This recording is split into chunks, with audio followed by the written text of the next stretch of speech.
আসসালামু আলাইকুম। বানান আন্দোলনের পক্ষ থেকে সবাইকে স্বাগত জানাচ্ছি আমাদের আজকের ক্লাসে। আমাদের আজকের ক্লাসটি অত্যন্ত গুরুত্বপূর্ণ একটি টপিক নিয়ে। আমরা সবাই জানি যে আমরা যেই পরীক্ষাতেই অংশ নিই না কেন, প্রত্যেকটা পরীক্ষা, সেটা অ্যাডমিশন হোক, বিসিএস হোক, যে কোনো চাকরির পরীক্ষা হোক, সকল পরীক্ষার জন্যই এই টপিকটি অত্যন্ত গুরুত্বপূর্ণ। টপিকটির নাম বাংলা ব্যাকরণের আলোচ্য বিষয়। আমরা জানি সকল প্রকার প্রতিযোগিতামূলক পরীক্ষাতেই এক ধরনের প্রশ্ন আসে যে সন্ধি ব্যাকরণের কোন অংশের আলোচ্য বিষয় বা সমাস ব্যাকরণের কোন অংশের আলোচ্য বিষয়। তো এটা অত্যন্ত গুরুত্বপূর্ণ একটা জিনিস। তো এটা সাধারণত আমরা কি করে মুখস্থ করি, তবে মুখস্থ না করেও আমরা বুঝে বুঝে কিভাবে এটার সঠিক উত্তর করতে পারি সেই জিনিসটাই আমাদের আজকের ক্লাসে আমরা শিখব। চলুন শুরু করা যাক। বাংলা ব্যাকরণের আলোচ্য বিষয় নিয়ে আলোচনা করার আগে আমাদের আরেকটা জিনিস জেনে রাখা প্রয়োজন যে ভাষার মৌলিক অংশ কয়টা। আমরা জানি বাংলা ভাষার মৌলিক অংশ হচ্ছে চারটা। ভাষার মৌলিক অংশ কয়টা? চারটা। ভাষার মৌলিক অংশ হচ্ছে আমাদের চারটা। এই চারটা কি কি আমরা সবাই জানি? ধ্বনি, শব্দ, বাক্য, আর একটা হচ্ছে অর্থ, তাই না? ভাষার মৌলিক অংশ হচ্ছে চারটা: ধ্বনি, শব্দ, বাক্য এবং অর্থ। ধ্বনি কি জিনিস? আমরা সবাই জানি ধ্বনি হচ্ছে মানুষের কণ্ঠনিঃসৃত আওয়াজ। মানুষের কণ্ঠনিঃসৃত আওয়াজকেই ধ্বনি বলে। অর্থাৎ একটা শিশু যখন জন্মগ্রহণ করার পর কান্নাকাটি করে, সেই কান্নাকাটির আওয়াজও কিন্তু ধ্বনি। তার মানে ধ্বনি হতে গেলে তার কোনো অর্থ থাকার প্রয়োজন নেই। মানুষের কণ্ঠনিঃসৃত যে কোনো আওয়াজই ধ্বনি। এই ধ্বনি যখন অর্থবোধক হয় তখন সেটাকে বলা হয় শব্দ। আর শব্দ যখন মনের ভাব প্রকাশ করে তখন তাকে বলা হয় বাক্য। তাহলে আবার বলছি, মানুষের কণ্ঠনিঃসৃত আওয়াজ হচ্ছে ধ্বনি। ধ্বনি যখন অর্থবোধক হয় তখন সেটা শব্দ। শব্দ যখন মনের ভাব প্রকাশ করে তখন সেটা বাক্য। এখন এই যে ভাষার চারটা মৌলিক অংশ, এই চারটা মৌলিক অংশ নিয়ে কিন্তু ব্যাকরণ আলোচনা করে। সেই কারণে ভাষার মৌলিক অংশ যেহেতু চারটি, সেই কারণে বাংলা ব্যাকরণের আলোচ্য বিষয়ও কিন্তু চারটি। বাংলা ব্যাকরণের আলোচ্য বিষয় কয়টি? চারটি। তবে এখানে কথা আছে, যদি প্রশ্ন হয় বাংলা ব্যাকরণের সার্বিক আলোচ্য বিষয় কয়টি, ব্যাকরণের সার্বিক আলোচ্য বিষয় কয়টি, এটা যদি বলে তাহলে উত্তর হবে 6টি। এইখানে যে চারটি আমরা আলোচনা করব তার বাইরেও আরো দুইটি আছে, অভিধান তত্ত্ব এবং নন্দন তত্ত্ব। যদি বলা হয় বাংলা ব্যাকরণের সার্বিক আলোচ্য বিষয় কয়টি, তখন হবে 6টি। কিন্তু যদি বলে বাংলা ব্যাকরণের আলোচ্য বিষয় কয়টি বা মৌলিক আলোচ্য বিষয় কয়টি, তাহলে উত্তর হবে 4টি। এই 4টি কি কি? খুব সিম্পল, এগুলোর সাথে তত্ত্ব লাগিয়ে দিলেই হয়ে গেল। অর্থাৎ ধ্বনি তত্ত্ব, শব্দ তত্ত্ব, বাক্য তত্ত্ব, আর একটা হচ্ছে অর্থ তত্ত্ব। শব্দ তত্ত্বের আরেক নাম আমরা জানি রূপ তত্ত্ব, আর বাক্য তত্ত্বের আরেক নাম হচ্ছে পদক্রম। তাহলে এই হচ্ছে আমাদের ব্যাকরণের আলোচ্য বিষয়। তাহলে ব্যাকরণের আলোচ্য বিষয় প্রধানত 4টি, বা বলতে পারি মৌলিক আলোচ্য বিষয় 4টি, বা শুধু আলোচ্য বিষয় বললেও 4টি। কি কি? ধ্বনিতত্ত্ব, শব্দতত্ত্ব বা রূপতত্ত্ব, বাক্যতত্ত্ব বা পদক্রম, আরেকটা হচ্ছে অর্থতত্ত্ব। এখন আমরা আলোচনা করতে চাই ব্যাকরণের কোন টপিকটা কোন তত্ত্বের মধ্যে আলোচিত হয়। এটাই আমাদের আজকের প্রধান আলোচ্য। চলুন শুরু করা যাক। শুরুতে আমরা আলোচনা করতে চাই ধ্বনিতত্ত্বের আলোচ্য বিষয় হবে ব্যাকরণের কোন টপিকগুলো। তো প্রথমেই এই জিনিসটা একটু মনে করিয়ে দিতে চাই যে বাংলা ব্যাকরণের যে সকল টপিক ধ্বনি ও বর্ণ নিয়ে আলোচনা করে, কি কি নিয়ে? ধ্বনি ও বর্ণ নিয়ে আলোচনা করে যে সকল টপিক, সেইগুলো হবে ধ্বনিতত্ত্বের আলোচ্য বিষয়। যেমন আমরা যদি বলি বর্ণের উচ্চারণ, এই টপিকটা বর্ণের উচ্চারণ। আচ্ছা, আমরা কিসের উচ্চারণের কথা বলছি? বর্ণের উচ্চারণ। তো বর্ণ, যেহেতু বর্ণ আছে, আমরা বলেছি ধ্বনি ও বর্ণ মানেই সেটা হচ্ছে ধ্বনিতত্ত্বের আলোচ্য বিষয়। এবার খেয়াল করেন, যখন আমরা বলছি সন্ধি, আমরা জানি সন্ধি মানে হচ্ছে মিলন, তাই না? তো সন্ধিতে কিসের মিলন হয়? আমরা জানি সন্ধিতে ধ্বনি বা বর্ণের মিলন হয়, তাই না? যেহেতু ধ্বনি বা বর্ণের মিলন হয়, সেই কারণে সন্ধি ধ্বনিতত্ত্বের আলোচ্য বিষয়। এরপর যদি আমরা বলি নত্ব ও সত্য বিধান, নত্ব সত্য বিধান। আচ্ছা, নত্ব সত্য বিধান এই টপিকটার সাথে আমরা সবাই পরিচিত, খুবই গুরুত্বপূর্ণ একটা টপিক। তো নত্ব সত্য বিধানে কি নিয়ে আলোচনা করা হয়? আমরা জানি নত্ব সত্য বিধানে মূর্ধন্য ন এবং মূর্ধন্য স এই দুইটা বর্ণ ব্যবহারের নিয়ম নিয়ে আলোচনা করা হয়। তাহলে যেহেতু দুইটা বর্ণের নিয়ম নিয়ে আলোচনা করা হয়, তাই না? দুইটা বর্ণের ব্যবহারের নিয়ম নিয়ে আলোচনা করা হয়, সেই কারণে এটা ধ্বনিতত্ত্বের আলোচ্য বিষয় হবে। আবার যদি বলা হয় বর্ণের বিন্যাস, বর্ণের বিন্যাস, খেয়াল করে দেখেন বর্ণের বিন্যাস তো কিসের বিন্যাস? বর্ণের বিন্যাস। যেহেতু বর্ণ আছে তার মানে ধ্বনিতত্ত্বের আলোচ্য বিষয়। তাহলে এইভাবে মনে রাখতে হবে যে সকল টপিক ধ্বনি ও বর্ণ নিয়ে আলোচনা করে সেইগুলো ধ্বনিতত্ত্বের আলোচ্য বিষয়। শব্দতত্ত্বের আলোচ্য বিষয় হবে কোনগুলা? খুবই সিম্পল, 3 ধরনের জিনিস শব্দতত্ত্বের আলোচ্য বিষয় হয়। কয় ধরনের? 3 ধরনের। 1, যেগুলো শব্দের শুরুতে বসে। 2, যেগুলো শব্দের শেষে বসে। আর 3, যেগুলো শব্দ গঠনে প্রয়োজন হয়। আবার বলছি, সেই সকল টপিকই শব্দতত্ত্বের আলোচ্য বিষয় হবে যেইগুলো হয় শব্দের আগে বসবে, অথবা শব্দের পরে বসবে, অথবা শব্দ গঠনে কাজ করবে। যেমন আমরা যখন বলছি উপসর্গ, আমরা সবাই জানি যে উপসর্গ কোথায় বসে।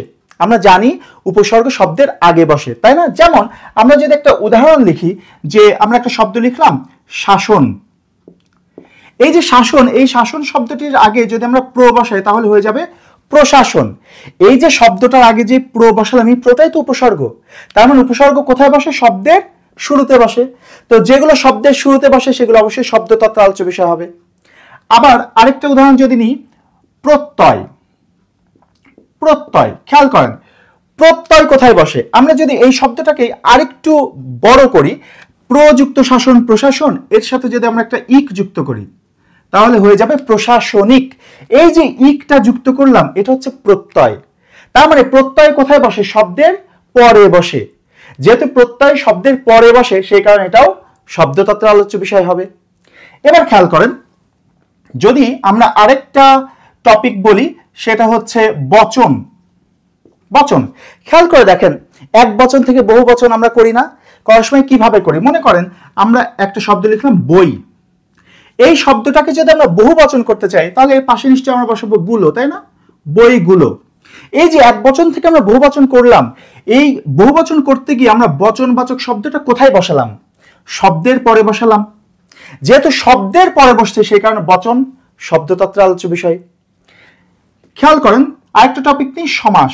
আচ্ছা, সমাস সম্পর্কে আমরা সবাই জানি যে সমাসে কি হয়? একাধিক শব্দ মিলে একটা শব্দ তৈরি হয়। একাধিক শব্দ মিলে একটা শব্দ তৈরি হয়। যেমন আমরা যখন বলছি সিংহ চিহ্নিত আসন, সিংহাসন, তাহলে 3টা শব্দ মিলে একটা শব্দ তৈরি হলো।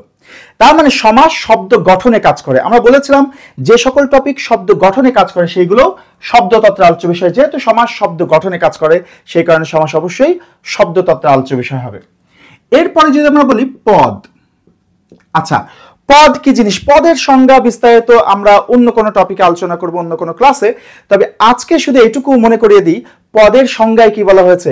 বাক্যে ব্যবহৃত প্রত্যেকটি শব্দই পদ, তাই না? বাক্যে ব্যবহৃত প্রত্যেকটি শব্দই পদ। তার মানে একদিক থেকে আমরা কি বলছি? প্রত্যেকটি শব্দই পদ, মানে যাহা শব্দ তাহাই পদ। তাহলে শব্দ আর পদ যেহেতু একই জিনিস সেই কারণে পদ শব্দতত্ত্বের আলোচ্য বিষয়। আবার যদি বলি ক্রিয়ার কাল। ক্রিয়ার কাল, ভালো করে খেয়াল করে দেখেন কিসের কাল? ক্রিয়ার কাল। তো ক্রিয়া, ক্রিয়া নিজেই তো একটা পদ, তাই না? এই যে আমরা পদের কথা বলছি, ক্রিয়া নিজেই তো একটা পদ, ক্রিয়াপদ বলি না? তার মানে দেখেন যেহেতু পদ শব্দতত্ত্বের আলোচ্য বিষয়, তার মানে ক্রিয়ার কালও শব্দতত্ত্বের আলোচ্য বিষয়, কারণ ক্রিয়া নিজেও তো একটা পদ। পদ মানে শব্দতত্ত্বের আলোচ্য বিষয়। এইভাবে মনে রাখতে হবে যে সকল টপিক শব্দের আগে বসে বা শব্দের পরে বসে বা শব্দ গঠনে কাজ করে সেইগুলো শব্দতত্ত্বের আলোচ্য বিষয় হবে। ওকে, এইগুলোই বিশেষভাবে গুরুত্বপূর্ণ। এবার আসেন বাক্যতত্ত্বে। বাক্যতত্ত্বের আলোচ্য বিষয় কোনগুলো হবে? বাক্যতত্ত্বের আলোচ্য বিষয় হবে সেই জিনিসগুলো যে জিনিসগুলো হয় বাক্যের মধ্যে বসে অথবা বাক্যের গঠন পরিবর্তনের সাথে সম্পর্কযুক্ত। ভালো করে খেয়াল করেন, বাক্যের মধ্যে বসবে অথবা বাক্যের গঠন পরিবর্তনের সাথে সম্পর্কযুক্ত হবে। দেখেন আমরা যখন বলছি উক্তি, উক্তি, আমি একটু এটা ইংরেজির সাথে একটু তুলনা করে পড়ালে আপনাদের বোধহয় সুবিধা হবে, কারণ আপনারা ইংরেজিটা অনেক ভালো চর্চা করেন।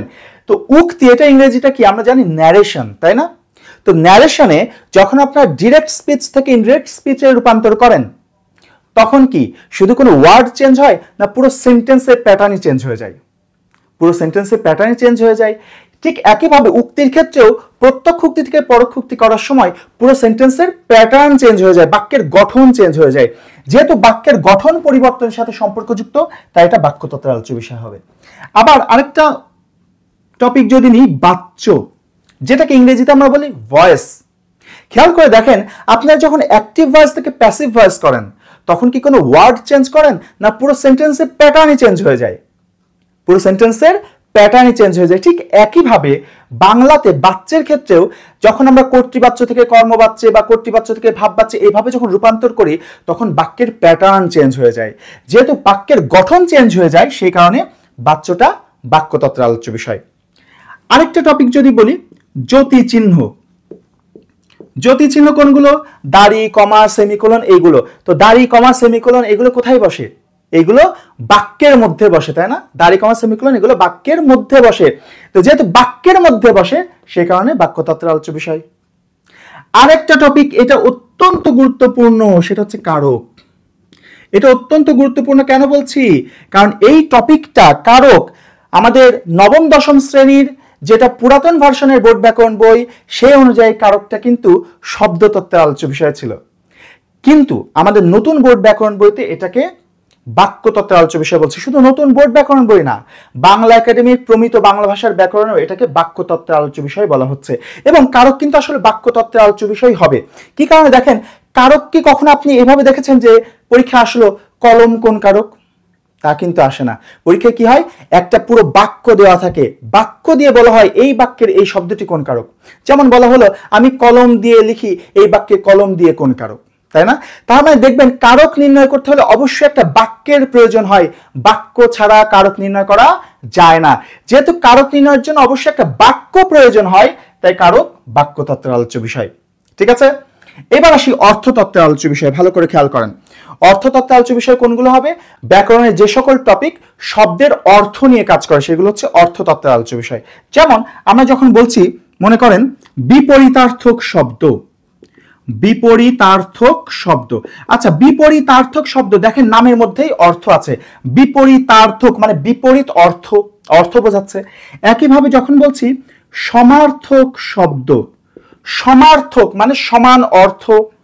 একইভাবে যখন বলছি ভিন্নার্থক শব্দ, ভিন্নার্থক মানে ভিন্ন অর্থ বোঝাচ্ছে। এরকম ভাবে যদি শব্দের অর্থ নিয়ে কাজ করে তাহলে সেই টপিকগুলো অর্থতত্ত্বের আলোচ্য বিষয়। তবে এখানে সবচেয়ে গুরুত্বপূর্ণ যে টপিকটার কথা আমি বলতে চাই সেটা হচ্ছে বাগধারা। এই বাগধারা টপিকটা গুরুত্বপূর্ণ এই কারণে যে এই টপিকটাকে আগের পুরাতন ভার্সনের ব্যাকরণ বই অনুযায়ী আমরা জানতাম যে বাগধারা হচ্ছে একটা বাক্যতত্ত্বের আলোচ্য বিষয়, কিন্তু আমাদের নতুন বোর্ড ব্যাকরণ বই এবং বাংলা একাডেমির প্রমিত বাংলা ভাষার ব্যাকরণ বলছে বাগধারা হচ্ছে অর্থতত্ত্বের আলোচ্য বিষয়। বাগধারা কিন্তু অবশ্যই অর্থতত্ত্বের আলোচ্য বিষয় হওয়াটাই যৌক্তিক। কি কারণে? দেখেন বাগধারায় কি হয়, বাগধারায় একটা শব্দগুচ্ছ বিশেষ একটা অর্থ প্রদান করে, সরাসরি অর্থ না দিয়ে বিশেষ অর্থ প্রদান করে। যেমন আমরা যখন বলছি অরণ্যে রোদন, অরণ্য মানে তো বন আর রোদন মানে কান্না, কিন্তু অরণ্যে রোদন মানে তো বনে কান্না না। অরণ্য রোদন মানে কি? অরণ্য রোদন মানে হচ্ছে নিষ্ফল আবেদন। তার মানে এই শব্দগুচ্ছটা কি করলো, একটা বিশেষ অর্থ প্রদান করলো। বা আমরা যখন বলছি হ জ ব র ল, হ জ ব র ল, এর তো কোনো অর্থ নাই, কিন্তু এখানে বাগধারার ক্ষেত্রে কি হচ্ছে, এই হ জ ব র ল এটাই কিন্তু একটা বিশেষ অর্থ দিচ্ছে, এলোমেলো বা বিশৃঙ্খল বোঝাচ্ছে। এরকম ভাবে বাগধারাগুলো যেহেতু একটা বিশেষ অর্থ প্রদান করে সেই কারণে বাগধারাগুলো কিন্তু অর্থতত্ত্বের আলোচ্য বিষয় হবে। তো আমরা এখানে যে আলোচনাগুলো করলাম এই টপিকগুলো কিন্তু সবই পরীক্ষায় নিয়মিতভাবে আসে, এমন টপিকগুলো আমরা এখানে লিখেছি। এর বাইরেও ছোটখাটো আরো অনেক টপিকের আলোচনা আছে যেগুলো আপনারা বই খুললে পাবেন। তবে আমাদের পরীক্ষায় মোটামুটি কিন্তু এই টপিকগুলোর মধ্যে থেকেই প্রশ্ন হয়। আশা করি এইভাবে যদি মনে রাখেন এখান থেকে যে কোনো প্রশ্ন যখন আপনার পরীক্ষা আসবে অবশ্যই সঠিক উত্তর করতে পারবেন। আরেকটি কথা বলে রাখা প্রয়োজন, এই যে টপিকটির ক্লাস আপনারা আজকে করলেন এই ক্লাসের উপর যদি পরীক্ষা দিতে চান তার জন্য একটা চমৎকার ব্যবস্থা করেছে বানান আন্দোলন।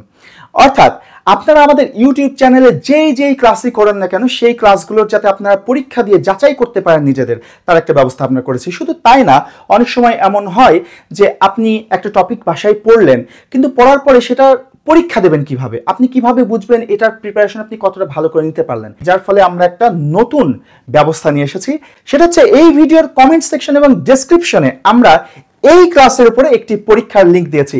এই লিংকে ক্লিক করলেই আপনি সরাসরি সেই পরীক্ষায় অংশ নিতে পারবেন এবং যাচাই করতে পারবেন নিজের প্রস্তুতিটা কেমন হচ্ছে। সবাইকে অসংখ্য ধন্যবাদ বানান আন্দোলনের সাথে থাকার জন্য।